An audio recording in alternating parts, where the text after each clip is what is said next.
doing my thing, looking so good, make the whole world sing. I'm just doing my thing, doing my thing. Keep your eyes on this. All right, we're back with solid gold dealer Phil Persson at Persson Rare Minerals, and we're going to take a look at some of the Colorado gold that he's brought to this year's 2025 HardRock Summit show.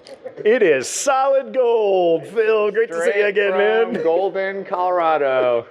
Having a Golden Denver show. Absolutely, man. Gold is king. Gold is hot right now. Right on. Yeah, the chaos in the world and everything, the gold does great. Go figure. I think the price From just the ages. spiked. I thought I heard the news yesterday.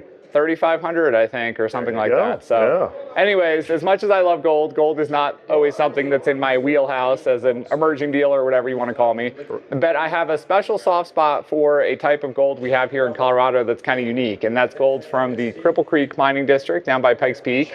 What's really cool about Cripple Creek gold is that it does not usually take the form of elemental gold, right? We're all familiar with gold specimens from California and Australia and everywhere else. And I don't want to say gold is common, but, you know, let's face it, gold is not a super rare mineral. It's just a very valuable mineral. Right. What's a little more unusual are minerals that contain gold. And there's a few places in the world where you get these so-called telluride minerals that contain gold, usually with tellurium and other elements. And Cripple Creek is one of the best places in the world to find specimens of these gold-containing minerals. And I'll give you an example of what I'm talking about here that's going to look like a very humble rock. This specimen right here contains at least probably 1.5 ounces to 2 ounces of gold. And you might be looking at this thinking it looks like a yard rock, but all of that silvery stuff in there is calaverite, which is gold telluride. And this rock by weight is about 50 to 60% at least calaverite. Wow. And calaverite is about 50 to 60% gold. So you can do the math on the weight of the rock. There we go. And determine that this is actually amazingly rich gold ore. And this kind of material would have been found in the late 1900s, early 20th century. Cripple Creek was discovered in 1893. Most of this material obviously was melted down, right? It was very rare that specimens like this were preserved because the ore value was so high. Let me ask you, on a piece like that size, would that be crushed down or would that be melted at that size? That would absolutely be crushed. So it would actually be, and you asked about the melting. I'll show you an example of something sort of unique to Cripple Creek, which are these roasted gold specimens. So here you actually see gold on the surface of the rock, and you can see the gold's actually quite abundant. It's all over the rock. What this is a nice specimen like this that somebody heated up and quote-unquote roasted. And when you do that, the tellurium actually goes off as a gas, which is pretty toxic, so don't try this at home. But you're left with these gold bubbles. And what they used to do back in the day before this stuff had significant specimen value was they would actually heat these up and roast them, and you would end up with these so-called roasted specimens. So you could actually kind of call this a mining artifact, but these are collectible in their own right. That's cool. And they're really cool. They're kind of a unique thing to Cripple Creek. And if you were to cut one of these open, I'll show you what they look like on the inside here. Here's another one, and you can see that on the inside there, you can see these little bladed crystals, or what used to be bladed crystals. That's the calaverite. That's what you're seeing in this specimen. So these bladed crystals here, when you heat them and you basically change the composition of gold, this is what you're left with on the surface, is all these little gold bubbles. So when they heat it, would they then pick off the gold bubbles off of this? So when they were actually processing this for ore, what they would do first is crush it to a very fine grain. Okay. They would crush it to, you know, tiny, tiny flakes, and then you would heat it up and roast it and end up with the gold. And that was the whole process that they kind of perfected over the years.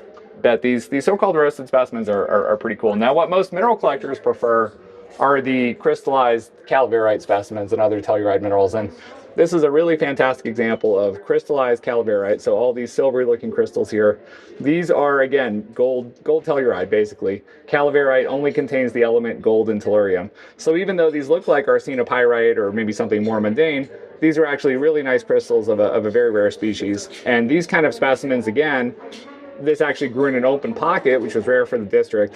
99% of this material would have been melted down and just processed as ore. So today there are very few surviving specimens from this locality that are this big.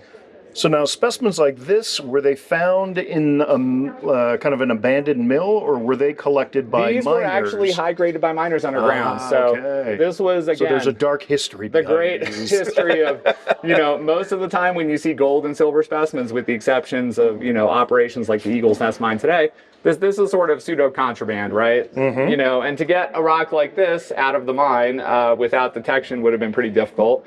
Again, this specimen probably has several ounces of gold contained in it. All of these silvery crystals here are the calaverite, the gold telluride. Gotcha. And to get a specimen this big of this mineral is super, super rare. This specimen actually is going to be on display over at the School of Mines Museum in Golden. They just acquired this yesterday. Super. So Yeah, I was just talking with Carol in Manchester. Oh, We're wonderful. going to go over there Wonderful. tomorrow night for their open house. yeah, so I'm excited to see that on display. Now, there are a few pretty things that come from Cripple Creek. The rarest are these yellow fluorite crystals. And they're a little bit reminiscent of the English yellow fluorite, or perhaps the German. But these came from the Crescent mine. There was only one find of these. And to get a big piece like this is very, very rare. These came out in the late 1890s, I think, maybe 1910, something like that.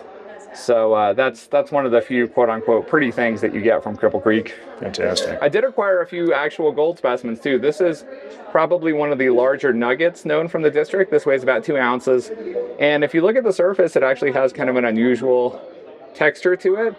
I hypothesize, I don't have any proof for this, but this is maybe related to the fact that the mineralogy at Cripple Creek is quite different than other gold deposits. Rather than getting primary gold like this, often the gold is actually a result of the telluride minerals oxidizing. So for example, a piece like, let's find an example here that shows what they call the rusty gold. There's another roasted one. A lot of this gold is actually the result of the telluride minerals oxidizing. Here we go.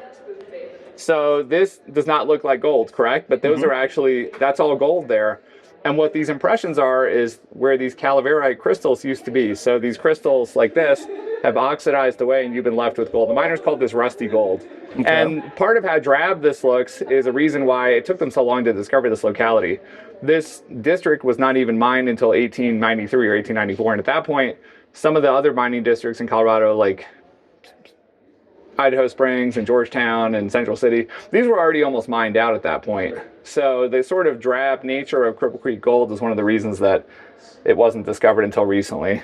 I'm fascinated by that nugget that you held up. It's pretty weird. We're used to seeing nuggets that have all been water worn and smoothed out, and that is very unusual. And the story I was told by the gentleman I acquired this from, his name's Ray Drake. He is a former county judge, actually, of Teller County, born and raised in Cripple Creek, and very much a classic Western character, has an amazing historical knowledge, and has been there his whole life. He said that the specimen was actually found in 1965 when the Cripple Creek Reservoir burst, and a guy named Joe Vetter was actually detecting in the bottom of the reservoir. So very cool story. I tried to record all this kind of information with these specimens. The cool thing about these so-called miners collections is that these miners, and I call them miners, he was a judge, not a miner, but he collected in kind of the miner style.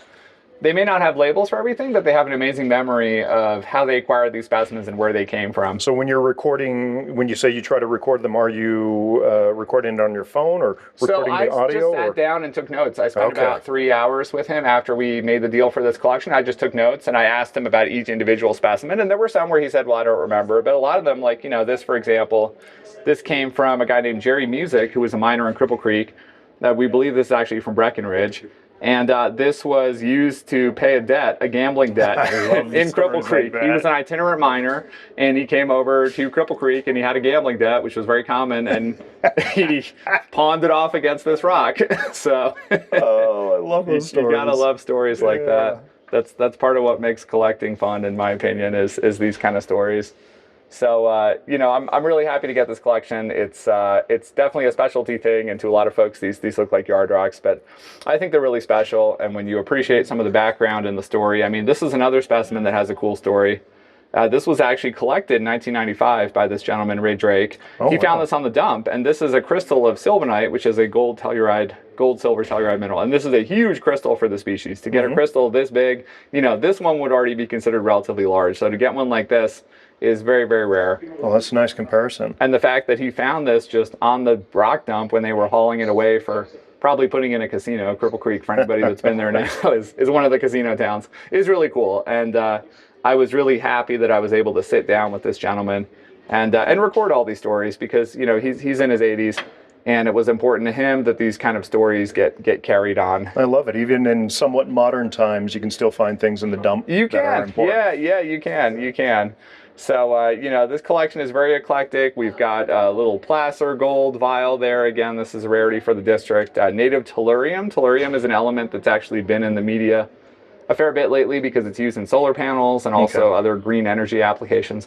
But this is pure elemental tellurium, and Cripple Creek is one of the few places that you can actually find that. So, very happy to have this collection. Superb. And I love that you're recording the stories behind it. Because, for me, it's so much, mineral world is so much about the stories associated with the minerals, the people. Well, completely. And, I even go back to Peter Bancroft's Gem and Crystal Treasures. Yep. And that was one of his big inspirations for making that book. Yeah. Because the stories weren't recorded. Yeah. And so, some of which came right from your father. So. Exactly. So, no, it's important. I mean, when I made the deal with this gentleman, I think it really helped sell him in a way on the idea of selling his collection, because like a lot of collectors, he was very, apprehensive about letting go of, he's been doing this his whole life. Right. But I explained about trying to get things to museums and also trying to pass on his name and in the stories of where he got these specimens. And I think that really resonated with him. Well, I'm sure with him as a collector, having all those stories in his mind was a true passion. To just sell it for money, it kind of kills a part of that. But to be able to sell it to someone who appreciates and wants to preserve those stories, he's basically passing it on. So it's a legacy kind of thing. So good job, Phil. Appreciate good job. it. Yep, All right, brother. It's been fun. Be well.